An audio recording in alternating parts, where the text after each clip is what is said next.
the most challenging moments in my life have really made me the human that I am today. It's not when things were easy or things were just in perfect flow and harmony that I learned the most. It was through the challenges, the mistakes, the failures.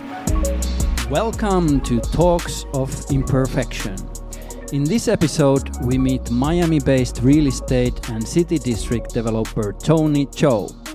Tony is leading the Future of Cities platform aiming to impact the lives of 1 billion people through innovations in the built environment. Tony shares his life journey from growing up in a communal ashram, becoming a nightclub promoter in South America, and eventually pioneering the city district development in Miami City and globally. In my books, Tony's success is very much linked to his healthy relationship with perfection and imperfection. My name is Risto Kuulasmaa and I'm your host at Talks of Imperfection, where we meet nearly perfect people revealing their imperfections. Our intention is to create an encounter where we learn and get inspired about what kind of role imperfection plays in our private and professional lives. Welcome to the show. It's a beautiful afternoon in Miami Beach. The first question, Diving right in, huh? How did you encounter perfection first time in your childhood or youth? So this is a very interesting question that I had to think about. And to me, I think as I reminisce about my childhood, which was a very unique childhood, growing up in a commune, in an interfaith commune started by my grandmother in the 70s, who adopted me at birth, were really just feelings of community and warmth and just complete kind of, living in this bubble of acceptance and love and joy as a kid who was unaware of anything in the outside world. No, not a lot of TV, not a lot of interaction with the world outside of the community. And, I was born in 1978, so I grew up in the 80s, so I did get to see Michael Jackson and Thriller when that came out. And those were kind of my connections to the outside world, MTV, But Christmas was a very special time for us growing up as kids because although we weren't religious, it was interfaith, the concept behind the ashram. And it was, loosely a Hindu-based, an ashram is usually Hindu-based, but this was interfaith because my grandmother was a Jew from Coney Island. And Christmas time for me was the most exciting as a kid because we lived in a community of a couple hundred people, and each of the communal houses were like co-living houses. The main house where my grandmother lived and where we had our temple, where we had our gatherings every night, was also like kind of Grand Central Station where all the activities happened. We slept in the temple floor for a period of years. And we would always have these 30 to 40 foot Christmas trees, live, spruce Christmas trees there. And, as we got closer and closer to Christmas, the pile of gifts just started growing and growing to the point on Christmas Eve, there was no space in this huge living room. It was only presents. And I remember being so excited as a kid for just the endless amounts and sea of presents, and just I can always remember my excitement around the night before Christmas Eve. And, the adults used to give us these stockings over the fireplace to distract us, to give them time to sleep in, because they know that if we didn't have something to do when we woke up at 3 a.m, 4 a.m. out of sheer excitement, that we would be mayhem and we would be waking up the whole house. So there was this one Christmas where, of course, I got up at 3:30, 4 a.m. I ravaged through my stocking, which had candy in it and all these kind of like smaller gifts. And then we all got together as the kids and started waking up the adults. Time to open up presents, because each of us were assigned like an assistant to help open the presents. Ooh. Because there was so much wrapper and trash and all this craziness. And we were just like tear through all these presents, and having like 20, 30 kids all together, opening up presents was just a moment of pure joy, and there was just no other feelings. And so for me, the first feeling of perfection was that feeling of community and joy and unfettered happiness, and connected with celebration around holidays and family and all of that stuff. So I think that's probably my first recollection of kind of a perfect, beautiful memory, really, because memories are all perfect at the end of the day, whether they're good or bad memories. They are what they are. You accept them, and it is what it is. It just makes the fabric of your life. Cool. Thank you for sharing. Sure. Pretty awesome. So how would you nowadays introduce yourself? You have many pots boiling. Actually, I'm reducing the number of pots that is currently. I'm simplifying because less is more. My mission is to impact as many people in the world as I can positively through innovations in the built environment. And the new company that I launched, Future of Cities, aims to do that in the built environment, in the space of regenerative and equitable and sustainable cities. So Future of Cities is really where I'm concentrating the bulk of my ambition and skills and resources and networks towards really open sourcing and accelerating this transition from the current extractive, unsustainable model of creating not only cities, but the communities that we're building these cities for as we go through a massive shift in human civilization, from demographics to technology to financial systems to governmental systems, to all of it is really in flux. And in that flux is the opportunity for us to basically reinvent and recreate the new system, as Buckminster Fuller had been talking about for many generations, and replacing the old obsolete system that just doesn't serve 100% of life. And I think we are in a very special moment. So I do have many different passions and investments and initiatives, but really the core focus of what I'm doing at this moment is really through my activities at the Future of Cities and Chosen Retreat, which is our community, our eco-retreat sanctuary. And it's really, what we call a camp for the humanity of the future. It's a living laboratory where we're growing our own food, and we have an eco-village in development, and we're learning how to live together more harmoniously in community, and building on the example of my grandmother, who was a leader of an intentional community. And how do you bring that forward to the contemporary world in balance with the modern world? And I think that's really the key. And I always had this debate with my grandmother, is how to live in the world but not be of the world, and to be in balance with the different poles. Because for me, I think my work is in cities, but I really draw a lot of inspiration from nature. And the idea from that is, how do we rewild our cities, and how do we bring in nature into the built environment to create the harmonious feeling that you feel in nature? That's to me is the key on all levels. Wonderful. We'll get back to those practical things that you are doing right now. But before that, let's rewind. How did you end up to become a real estate developer and city builder? It's kind of a very unusual way that I arrived at this current place that I am in life, and everything is obviously was meant to be, and I believe that there are no mistakes, and there are no there's no surprises of why we are where we are. But when I left the ashram, the community I grew up in, Kashi, I went to school in Northwestern in Chicago, in a northern suburb of Chicago, in Evanston.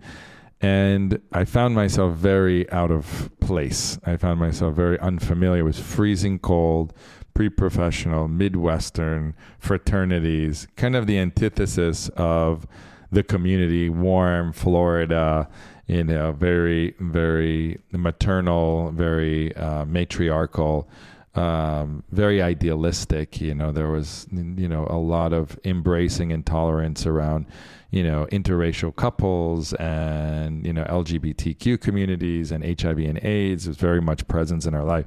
Going to a conservative, somewhat suburban, cold, Chicago suburban university, although beautiful and very, reputable, was very kind of it was depressing for me in many ways. And so I ended up, coming back to Miami and wanting to spend time with my adopted father, Master Tony Cho, who has been credited with bringing international style Taekwondo to the United States in the 70s and having taught the Turkish army actually in the 70s as well. Was a guru in his own right, and I wanted to spend time with him because I hadn't spent a lot of time in my childhood because he spent most of his time in Miami, and I grew up in Central Florida at the ashram. And so I came here, and then I got an internship at MTV Latino on Lincoln Road at the 1111 building, which is a theme in my life. 11s seem to appear a lot.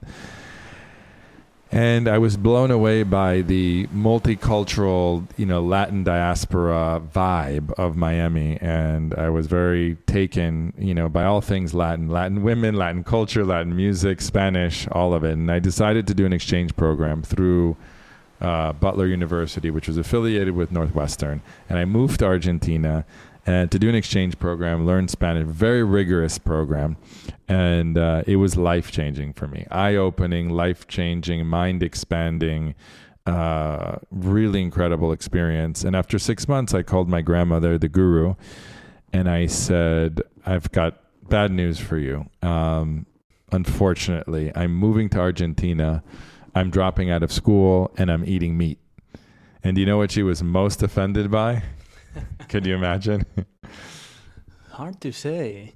Maybe the meat. Yeah, it was the meat. I mean, because obviously she was a guru and, we were vegetarian. And I think all of it was, it was a triple, offense. But she tried to convince me and bribe me to, listen to her and to not, stay in Argentina and to not eat meat and to not drop out of school. And I wasn't having any. And I really wanted to, become independent from her, incredible, powerful, shadow, essentially, growing up. And so I said, no, I'm okay. I'm going to figure it out for myself. And she cut me off financially, which was a very pivotal moment in my life. I mean, if you talk about one of the most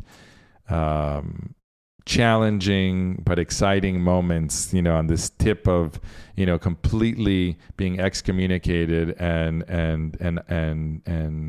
thrown out of my community and cut off financially, to really being in one of the most exciting places in the world at that time. Argentina, was the dollar and the peso were 1-to-1. Madonna was filming Evita. Menem was president, and it was just like, it was literally like 1999. Like, it was like party time all the time, and everybody was doing well, and the country was thriving.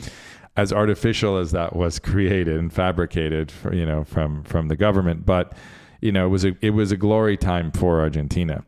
And so I was determined to find a job and to be self-sufficient and be independent from my grandmother. And within 2 hours, I was in Buenos Aires. I was in downtown, and I went looking for an opportunity. And the first place I roll into is on the second floor of this building.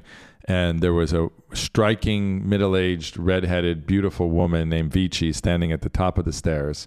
Long Italian, Argentinian, goddess, essentially. And, we started talking, and I told her a little bit about, coming from Miami and what I was doing there, an exchange program. By the end of the conversation, she offered me a job to be the host of what turned out to be the #1 restaurant lounge concept in Argentina at the time. And the first week, some of my first clients were Madonna and the president of the country. And so I started meeting the who's who of Argentina and Latin America. Next thing you know, 1 week I'm skiing in Bariloche for the first time. I'm on yachts in Punta del Este. I'm in Carnival in Rio. And I was feeling no pain, making great money and having the time of my life. And that was the beginning of my life on my own, as my own person, independent, self-sufficient, with my own identity. And that was really, really important for me as somebody who is very strong-headed, strong-minded, and a leader and an independent thinker, much like my grandmother. And so, of course, I don't think that made my grandmother very happy. But, I continued on that path. And when I came back to Miami, I had the option to go back to the ashram. Because after a year, I said, okay, I had this experience. It was magical. What is next? And so I came back to Miami, New Year's Eve, 1998. And I said, here are my options. Go back to Northwestern in the middle of winter, freeze my butt off, freeze my ass off. Go back to the ashram with my tail between my legs and beg for forgiveness. Or become a nightlife personality in South Beach at the most exciting time in Miami Beach, where I had just had the experience and the resume coming from Latin America, one of the best cities in the world, with the resume of being a host in nightlife. So what do you think that I did? How old you were? I was 19 years old. There you go. No, not skipping meat. So then next thing you know, I'm the host of Tantra restaurant lounge on Pennsylvania Avenue in Miami Beach.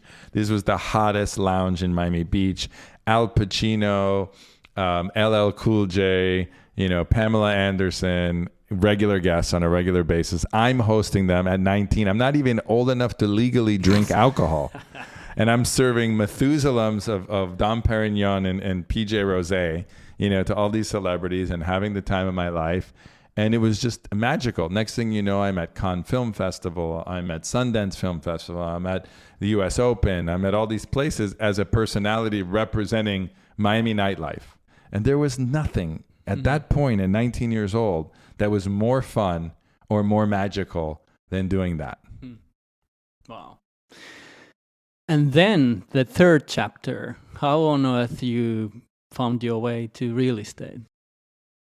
So I think that all of these, not comparing myself to the Buddha, but much like Siddhartha had the different chapters in his life where you go through the spiritual, the material, the hero's journey of establishing yourself, gaining independence, all of this stuff. I kind of did it backwards because I started out on being force-fed spirituality, meditation, and yoga, and then went into Sodom and Gomorrah's nightlife, material Kamala's garden experience where it was, fast cars, fast life, money, glamour, celebrities, that whole experience. But the interesting thread is that in every component of it, it was community is what tied everybody together. It was a beautiful community in Argentina. That was what kind of held me there in the nightlife, and it was the community in South Beach in the 90s, which was very bespoke and underground, and it was a different Miami than it is now. It's much more commercial and accessible and more homogenized. You're a part of this kind of underground, cool crowd in Miami that we're always at the right places. You were just in flow, But I knew that lifestyle, being up all night, on the weekends, and was in balance. And I said, I knew that this was a stepping stone to another opportunity. So I got my real estate license in 2000, and I started handing out my business cards. I joined a firm. I started handing out my business cards, and my vision was to be a realtor to the stars concept, selling multi-million-dollar residences, etc., because I was in that crowd. And the first apartment I sold was an apartment on Fisher Island. I made a big commission. Said, wow, this is a whole new, reality for me. And, I parlayed my career into real estate brokerage from nightlife. And it was a very tough transition because, when you're the king of fun, or and your responsibility is more around entertainment and, having this frivolous life or access, it's very different than being a serious professional and people relying on you to find them good opportunities and transact, etc. So that was quite a challenging transition because it required a much different kind of work ethic and much different type of consistency and focus to convince people that you were a serious professional. And so that was there was multiple transitions in my life that were very difficult. But then as soon as you broke through is when things started to take off. But the transition is the difficult and having the faith through the whole thing. And I quickly learned that residential, high-end luxury real estate was not my calling, but it was the path to where I am today. Wow. What a story. Let's dive into the current affairs. Why cities are so imperfect? Like why they are so unelegant, not safe? Why there's so much lacking? I think the short answer is poor planning. Not enough resources and a broken system. And in the United States, unlike Europe, all of our cities have been based on the automobile. We've designed around the automobile, all of our highway systems, all of our cities. Unlike Europe, which was designed around pedestrians and horse and buggy. And that's a completely different experience and that's why in Europe everybody has smaller cars and you have these beautiful streets that there's more pedestrian focus, etc. So I think that if you look at the history of city building and kind of you go country to country or continent to continent, you can see where our shortcomings are, and a lot of it has to do with the current ideology. And cities take a long time to plan and a long time to build, and they're slow. The way that we've built buildings over the last 100 years with concrete and steel and going through the zoning process, which is very cumbersome and very complicated, really is a game of elite white men, predominantly around the world, it has not been representative of the world at large. And so that's why it's also messy, because it's been designed for the 1%. And when we start thinking of designing our cities for the 99%, the 1% will be just fine. And I think that's really what we need to think about. And so the cities of the future will be designed and built much quicker with better materials, more sustainably, and they will be prototyped in the metaverse very quickly. And it will be more participatory and more inclusive. So the cities of the future, hopefully, will look a lot different than they do today, but more importantly, hopefully that they will function a lot better for 100% of life and work, because the success of a city is not only how thriving the humans are within that city, but it's all of life, the sea life and the ocean. Right now we have a crisis in Biscayne Bay with pollution, agricultural runoff, algal blooms, biodiversity die-off, etc. And if we don't get control of that, some people, in the concept behind regenerative development, they rate the success of the city by the health of their rivers, oceans, mountains, forests around it. Because if you're in balance as a city with the way you're managing your resources and your waste, then you should not be polluting anything around you. And to me, as a resident of a city and also someone who lives on a nature preserve and on my retreat center, is what brings me joy is the interaction, the interspecies interaction with other animals. And when we live in cities, unless you go to a zoo, you don't get to see other species. And it's very isolating. And it's also very self-centered. Humans become very self-interested and very self-focused and lose sight of the delicate biodiverse system that is perfect, that the world created through evolution. And we're disrupting that whole system by the way that we're living in cities. And the other reason why cities are so important is because within the next 30 years, 72% of the world's population will live in cities. And they're going to double double or triple in size over that same time period. So it's a historic, once in a humanity's lifetime opportunity to really change the game. And it's not only how we reinvent our cities, but how we reinvent our civilization at its core. So that's the opportunity. Just a small little opportunity. Nothing big. And what I find fantastic in you is that you live as you preach. So walk us through the developments that you've done in the Miami area and in the Florida.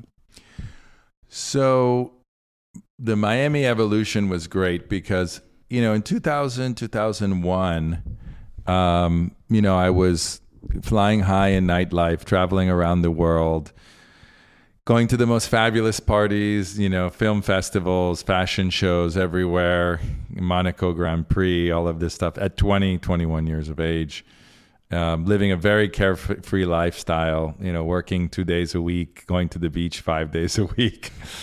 And then I got into real estate, and it was a very abrupt, difficult reality check. And at that moment, Miami was starting to go through this transition of moving from the beach, which got expensive, to the mainland. And I was introduced to this Hungarian artist named Esther Giori, 65-year-old widow, whose husband was a cardiologist at the hospital Mount Sinai. They had a penthouse at Portofino Towers here in South Beach. When her husband died, she sold the penthouse and bought a warehouse in Little Haiti, next to where my project Magic City Innovation District is in Little Haiti. And she started dating this hunky, good-looking, 30-something Jamaican sculptor named Osiris. And they would throw these wild warehouse parties, sex parties, and all kinds of crazy stuff. And I was introduced to the other side, or what I call the creative underbelly of Miami, that was not part of the model, celebrity, South Beach fashion world, but was this new emerging creative class in Miami. And that inspired me. And so I was never a real estate person. I mean, I was in sales, brokering deals, first residential. Then I saw how the defunct manufacturing warehouses from the 50s were like a blank canvas, and how artists were recreating what happened inside of them. But then we saw the street artists starting to repaint the town of the warehouses in places like Wynwood, because there was no oversight, there was no police. They were very dilapidated and neglected parts of town. And so I started getting very involved in the local street art movement and artists, and was very much active in the Wynwood Arts District Association. And then, really connecting street artists with landlords through our company, Metro One, which was really kind of a champion of independent businesses like Zach the Baker and Panther Coffee and Junior and Hatter, and these types of really cool tastemakers within the cultural scene, the creative class, essentially. Which, was also a movement at that time by Richard Florida, the birth of the creative class. And it was very much a common theme. And so we were seeing this revitalization movement happening all over the world in urban cores that was really triggered by art and culture. And then not too far along later, technology was kind of the third leg of that stool that really impacted. But the exact aha moment I had, how art and culture impacted real estate values and caused gentrification and dislocation, etc., was I bought an apartment in Biscayne 21 condo on the other side of the bay in Miami for $66,000 with $9,000 I had saved from the nightlife and a private loan from a loan shark in Hialeah at 11%. And I knew that the Performing Arts Center would be announced very shortly, a block away. It was announced, and boom, the whole area exploded just on the announcement, And a year later, I sold that same apartment for $180,000. And I was like, wow, I started to learn how these stories and these ideas manipulate values and change everything. And I learned kind of the hard way, the good, the bad of that, the hype around marketing, essentially.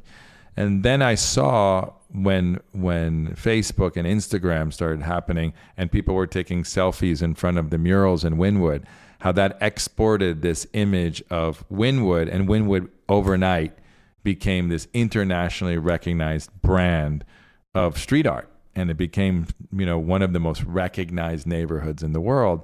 And being part of that journey was like another South Beach experience. And it was literally only a mile and a half away from South Beach. I was like, wow, how is it that I was in the right place at the right time and being part of it and pushing this vision along? And so, people are like, how did you know Wynwood was going to be so great? And actually, people thought I was crazy up until recently. People are like, Wynwood will never happen. It's in the middle of nowhere. It's in the middle of the city. It's between Miami Beach and the airport. For me, it was completely logical. But you can't tell people, you have to show them. And then it's too late for them. At that point, it just was too expensive. So people are like, now they follow me wherever I go now because I've made some good choices in the neighborhoods. But now my focus isn't just about being in the right place at the right time. It's having the most impact with that first mover ability that I've been lucky enough to have. Have you had already a perfect development, or is it even possible? I don't think that perfection is really possible. I think that there's a lot of beauty in imperfection and things that are organic and authentic. And I think striving for your own version of contentment, satisfaction, accomplishment, excellence can be defined as perfection. I mean, I think if you live in the present moment and you have gratitude, then every moment is perfect in its own right, in its imperfection. So for me, I think this pursuit of perfection is a bit of a fool's errand, because I think that inherently perfection is found in our defects and our flaws. And that doesn't mean you should accept your shortcomings, but what it means is that the process of your journey and your evolution is a perfect experience, and there are highs and lows throughout those periods, but it's how you perceive those moments is what defines you as a human. And honestly, for me, the most challenging moments in my life have really made me the human that I am today. It's not when things were easy or things were just in perfect flow and harmony that I learned the most. It was through the challenges, the mistakes, the failures.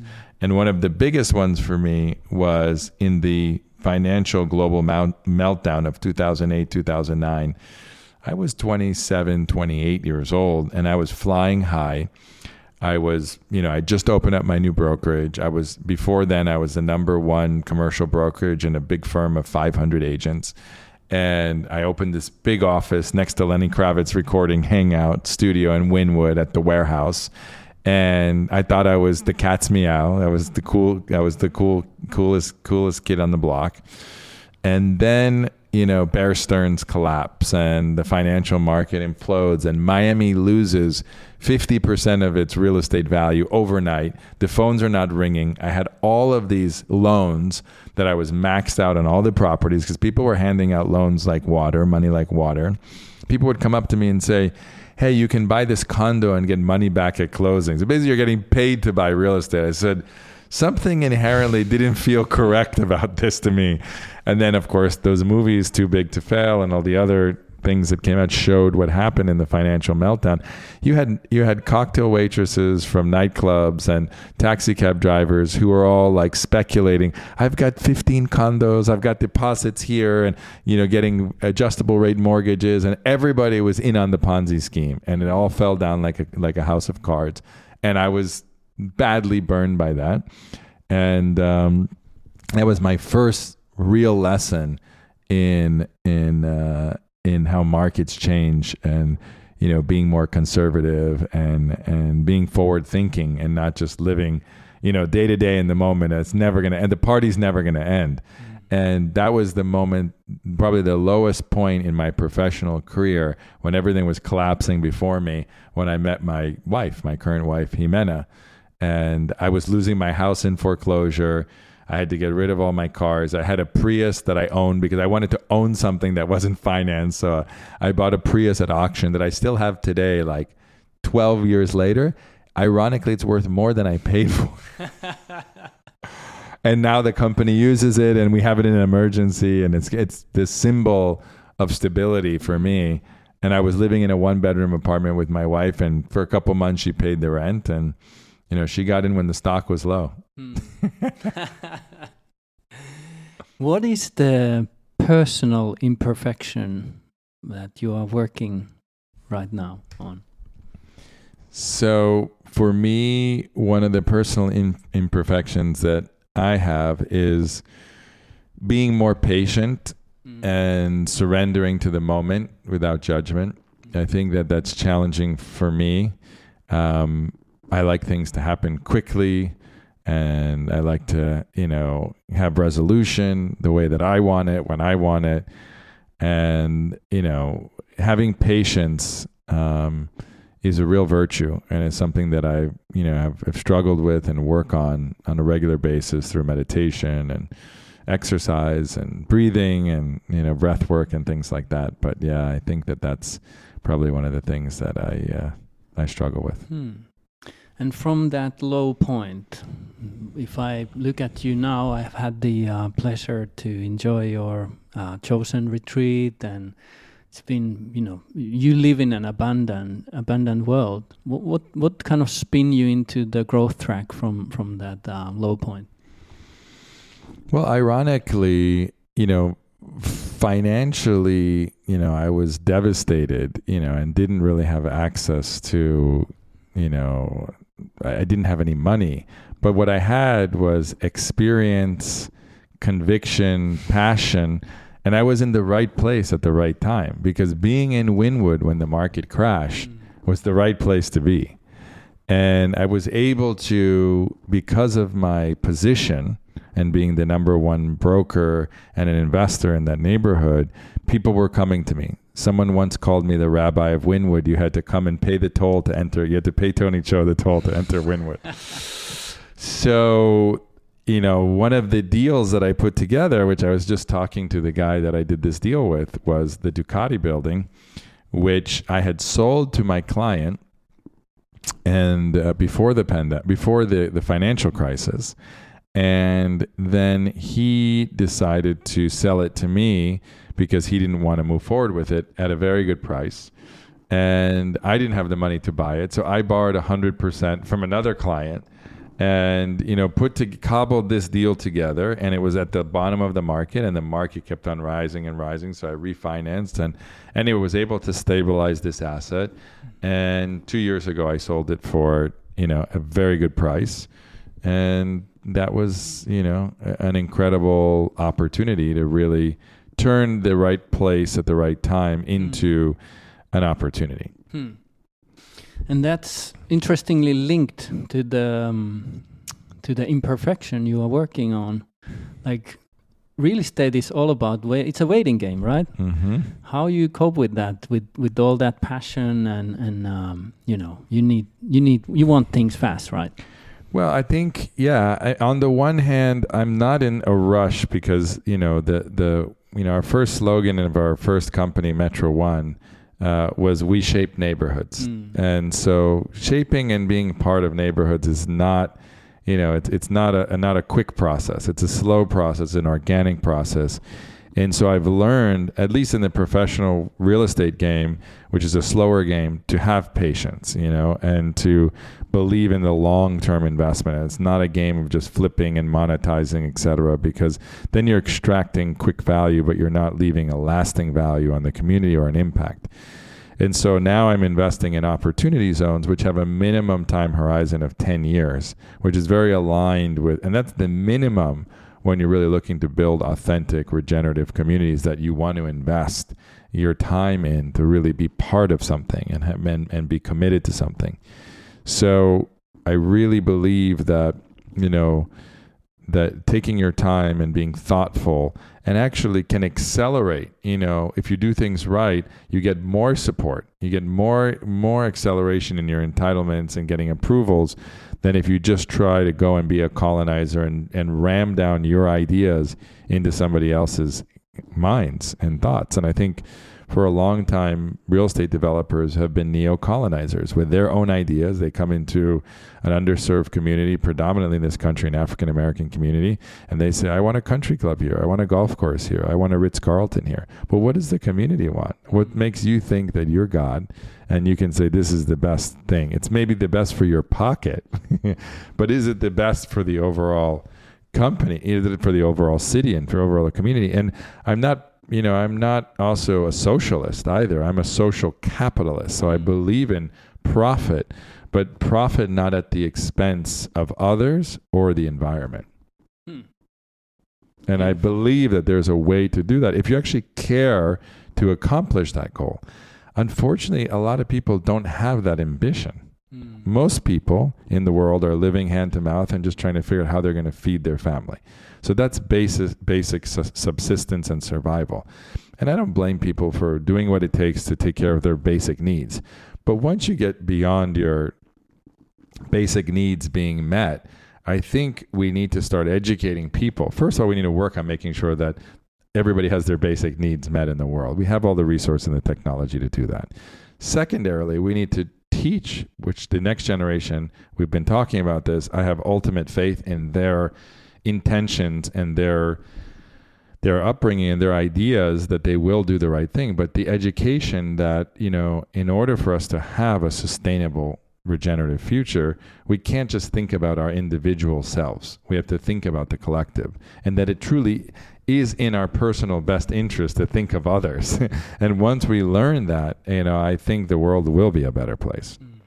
And once we can demonstrate that with data and science and facts behind it, I think, and it's happening, and we're seeing it more and more with impact investing and ESG focused investments in companies, and all kinds of new structures that are being creative, that are gamifying impact. And it's a very exciting moment where we're leveraging technology to rewrite history.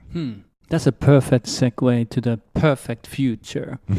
Let's zoom out from Miami. I know you have a global mission. Right. How you describe where Future of Cities, your group is in, let's say, 5 years? What has happened?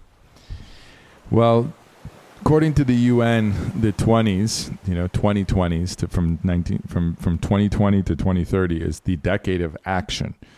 And the reason it's called the decade of action is because if we don't take enough action by 2030 to achieve carbon neutrality of the new buildings, we're going to tip over that critical point of 1.5 degrees Celsius, which will trigger a whole host of catastrophic events that we may not be able to reverse or control.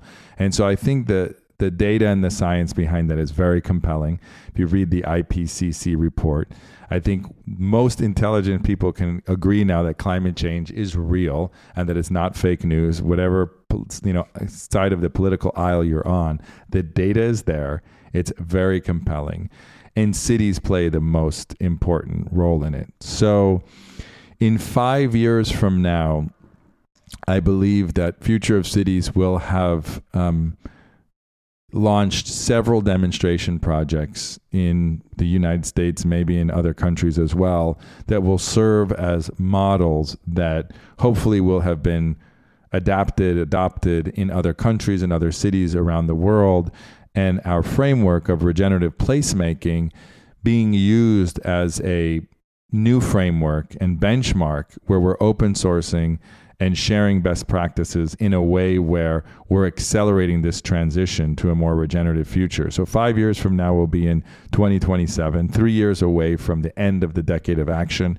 And I would imagine that there will be examples all over the world of regenerative cities, and not one of them exactly the same, which is the goal. Could you explain what it means, that model of city? So as you can see right now in current state of affairs with the Russian invasion in Ukraine and all the sad events that are happening in the world and what it's triggering a resource crisis. It's triggering a food crisis. It's triggering a refugee crisis. And it's, triggering probably the acceleration of the meltdown of our financial system as we know it, as new focus is being put onto digital currencies, cryptocurrencies, new methods of ownership, people going back to commodities and precious metals like gold and palladium and other things which are very valuable and used in our cell phones and semiconductors and all the things that we need. And we're seeing runaway inflation, etc. And so what is needed for global stability is that we become a self-sufficient society. So each city, community, neighborhood needs to be responsible for its own cultural and historic identity.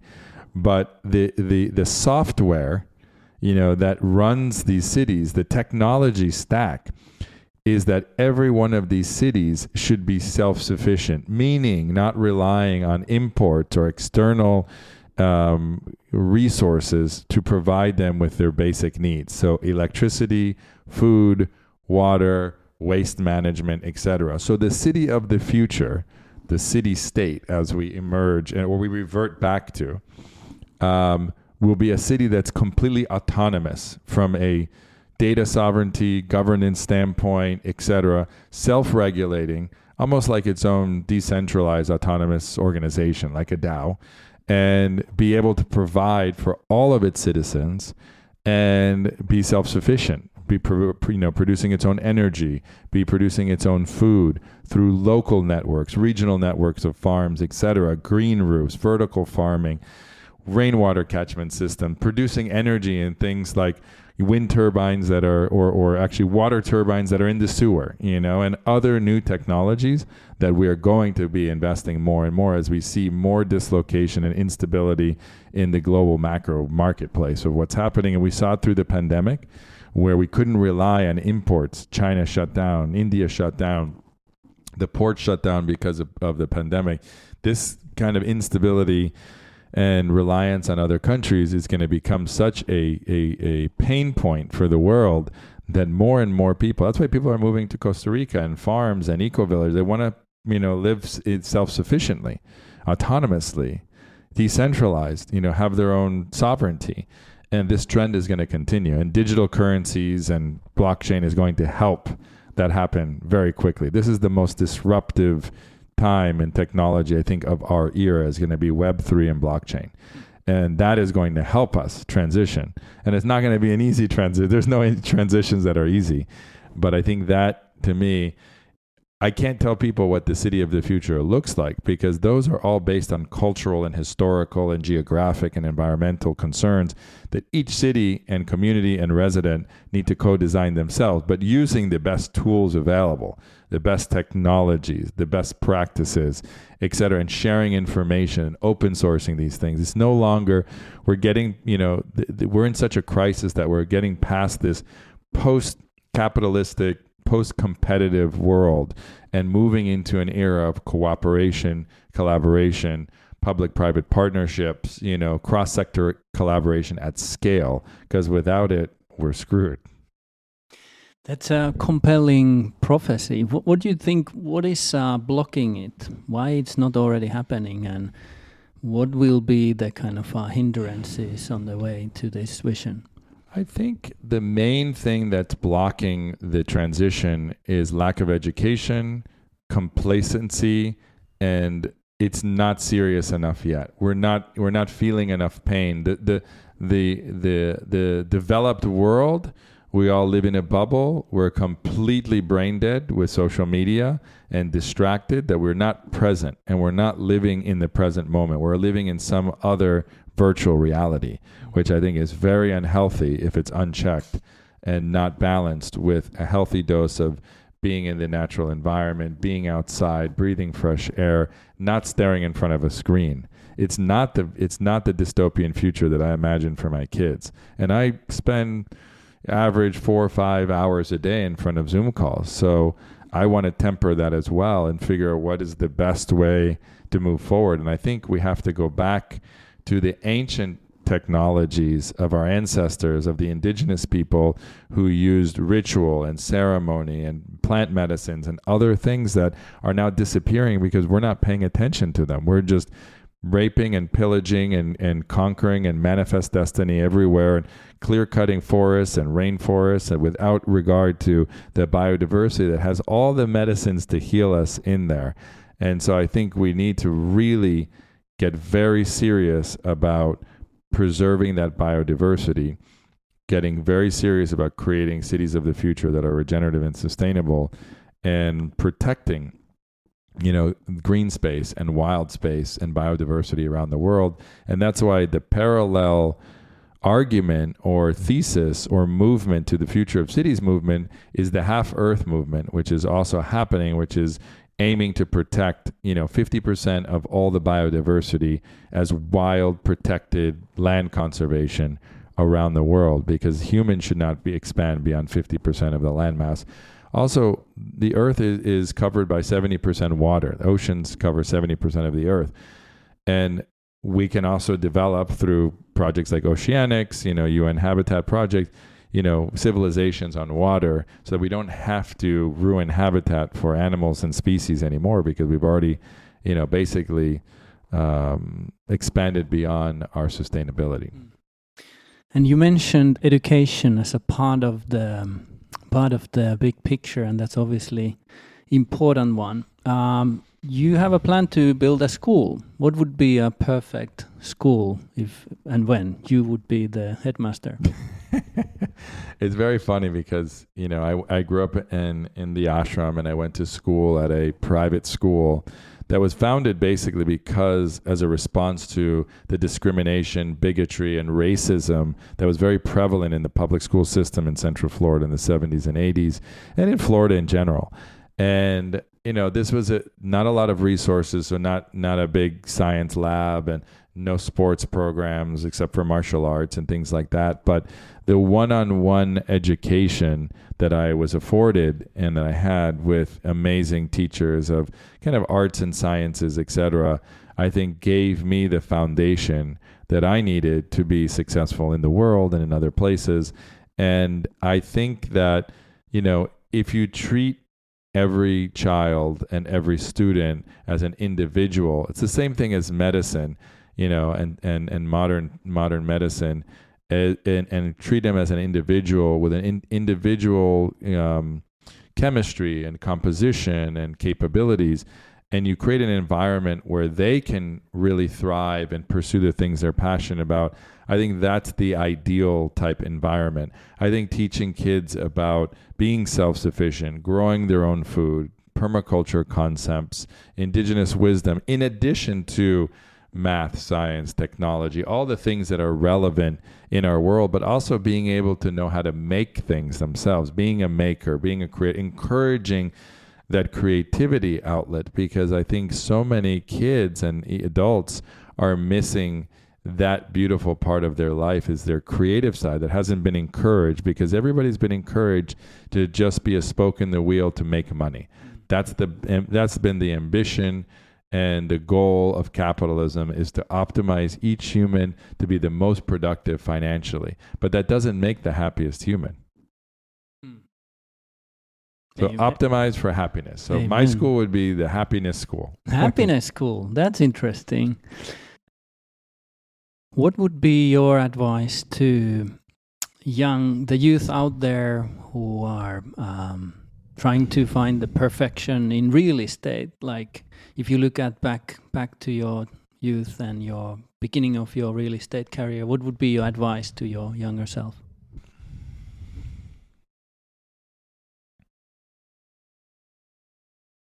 I think my advice to any age, and particularly, is really it's important to reflect on your actions, because life is short and it's very precious. And if you're just focused on the destination, you'll never enjoy the journey. And so having presence and having gratitude for every step. My whole life, I've been so blessed to have all these diversity of experiences, of jobs, of experiences. And even now, going through stressful experiences with partnerships that are not non-functioning, and other things that you experience in the regular course of business, it's always to have a perspective on the moment and really to reflect and not just run through life unconsciously without thinking about what you're doing, but are you passionate about what you're doing? Does this have an impact in your lives and others? Is it just a selfish pursuit, or is it going to bring you closer to other people? And what brings you joy in life? And really to focus on designing and engineering and optimizing for joy. I think that's what I think you're getting a picture. But it took me 43 years to get to this point, because we're now embarking on starting a family, and many people say, wow, that's so late in life. But we did many other things, like travel around the world together as a couple with me and my wife, and really get to make strides in business and really solidify a proper financial foundation and other things that can really help pave the way for a stable and healthy future, with really where you're eliminating stress. And I've been studying a lot about blue communities where you have the highest concentration of centenarians, people living longer than 100 years, but not just living living quality of life that has meaning and purpose. And some of the common threads that they're finding in all these communities around the world, where you have, these older populations that are living to be, well over 100 years of age, is the low amounts of stress, the sense of community and purpose in your life. Obviously, diet and sleep. Taking naps seems to be a common thread. Having, couple glasses of wine. It's the resveratrol that's in the wine. You don't need the sugar that's in the wine, but you could take the capsules, but I honestly think the practice of having a glass of wine with somebody is savoring the moment. And it's like smelling the roses. And the more that you smell the roses and savor that glass of wine, the sweeter I think your life is in general. And the sweetness, I think, is what in many traditions, in the Jewish tradition, they pour honey on the bread and other things, is the sweetness, if you can bring that into your life, I think makes for a richer, happier, sweeter life. And so, life is filled with many challenges and obstacles and suffering and failures. And if you can see the opportunity in each of those moments and have perspective and have gratitude for the growth that you get out of them, I think you'll live a happier, more purposeful, more meaningful life. And how it's happening in your future life? You are about to get into the family life, and how you see yourself living in this perfect future. Again, I don't believe in perfection. And I always told my wife that, why she loves me is that I'm almost perfect. I'm not perfect.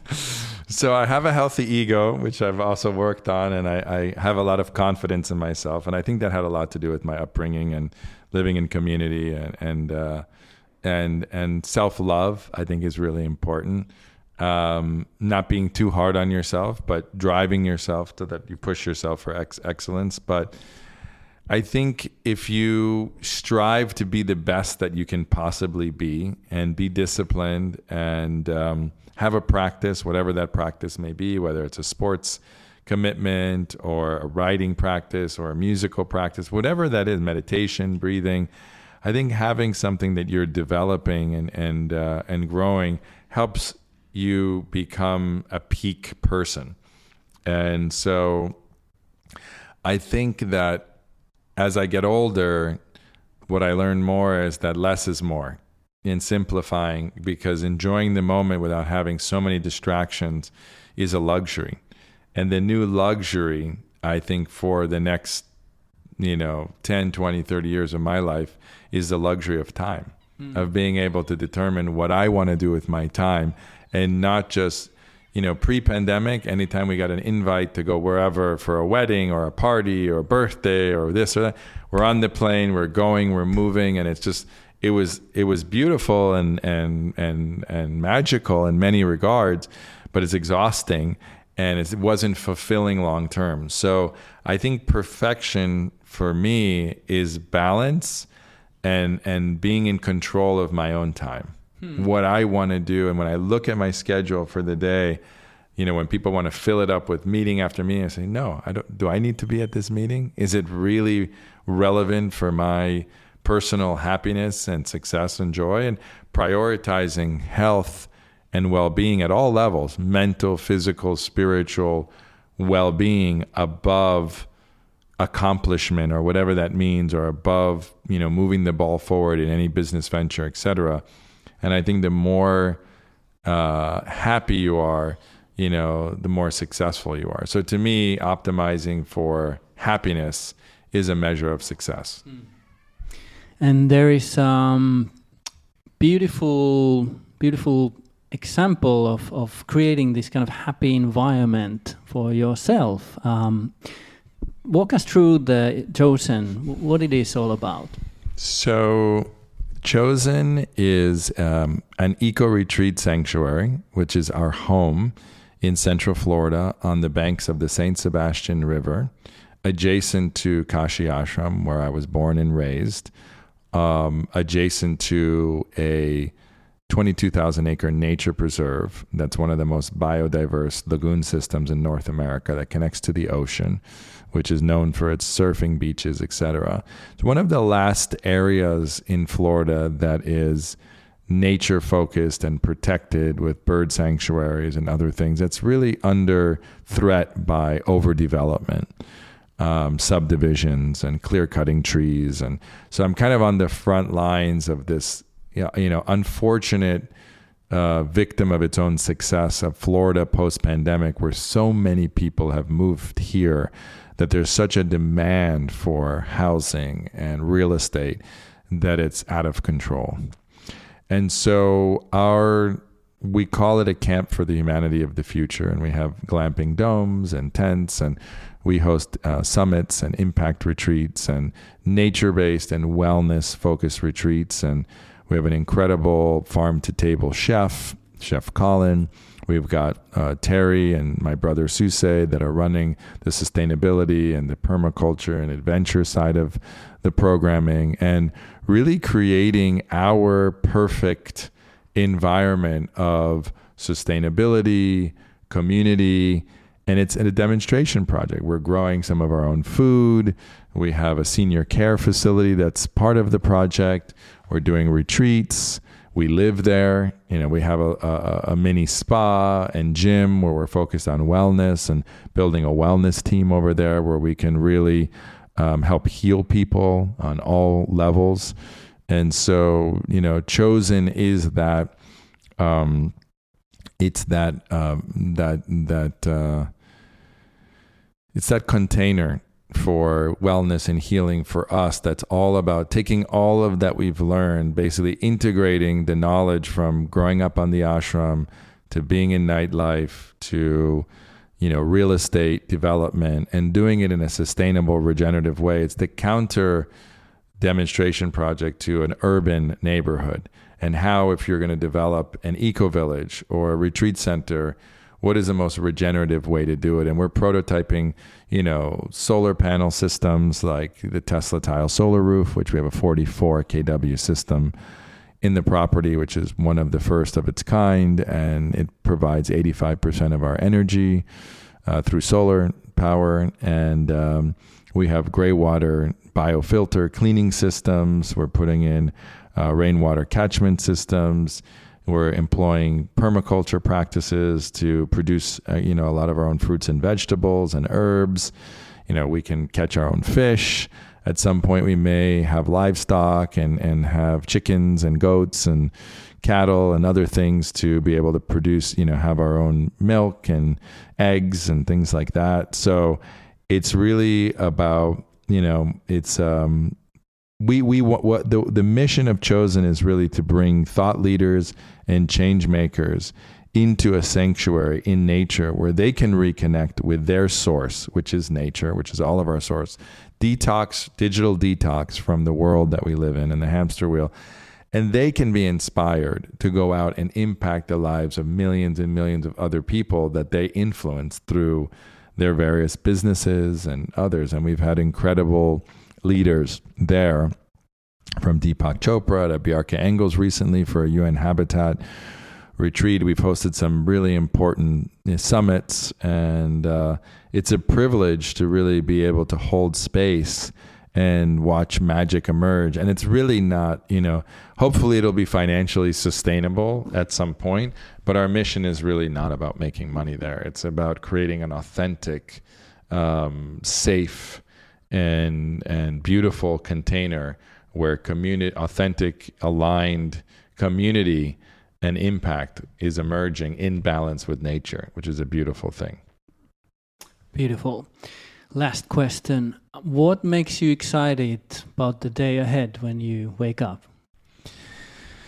So I think the things that make me most excited are actually more of the simple things these days. Walks in nature, going into the ocean, spending time with family and friends, going out on the boat with friends and family, and sitting by the fire and sharing moments and sharing meals together.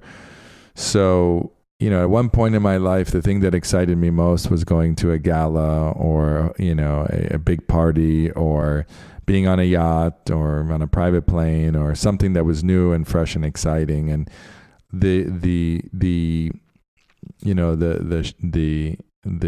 excitement of that has really dissipated for me, and I'm really kind of coming back to my center of what matters most. And really it's about living in the moment and being of utmost service and being able to grow and learn and then share the gifts, the talents, and the treasures, and create beautiful containers to bring, heart-centered and, brilliant minds together to really work on co-creating a more equitable, regenerative future for all of humanity. And really having, building this this global community of like-minded, heart-centered people that are doing really incredible things around the world, and just being constantly inspired by them is what motivates me. The more incredibly brilliant people who are brilliant but also who care is what inspires me forward to also push me to be the best that I possibly can be and be the best version of myself. And so I'm excited for, the next chapters of my life. I'm 43. I'm turning 44 in 2022 and celebrating my 11-year wedding anniversary on 11/11/22. So it is a big year. And if I look at my Vedic astrological charts, there's a lot of things that are coalescing, and it's definitely a transitionary year in the world and in my personal microcosm. And I'm very excited for the next phase of my life, which I envision is going to be much more balanced, much more integrative. For many years in each phase of my life, when I was at the ashram or when I was in nightlife or when I was in real estate, I kind of disowned my past and didn't want to have anything to do with it. And I'm finally in a place in my life where I'm fully embracing all the beauty and all the brown spots of my past, and doing it with humility and vulnerability, because it's all beautiful and it is what it is. And the more you embrace it and accept it, the more you are a whole person. And I think that's a more holistic, appropriate. I'm not just a real estate guy. I'm not just a community person. I'm not just an intentional community person and a venture investor or a real estate developer. Those are all stories. I'm a human being that's had many diverse experiences.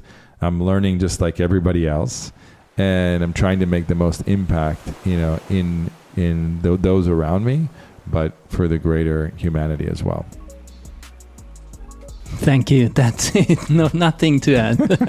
Thank you, Risto. This is really a wonderful conversation, and I really am inspired by the topic and how it really gets you thinking about in a way that you don't normally think about perfection and imperfection. So thank you. Thank you. Thank you for listening to the Talks of Imperfection. The podcast is enabled by Edita Prima, the kindest Nordic tech company that orchestrates automated customer journeys to perfection by turning data friendly. That's all, folks. It was good to have you on board. Please subscribe to the podcast, follow us on Instagram, and hold tight until the next episode.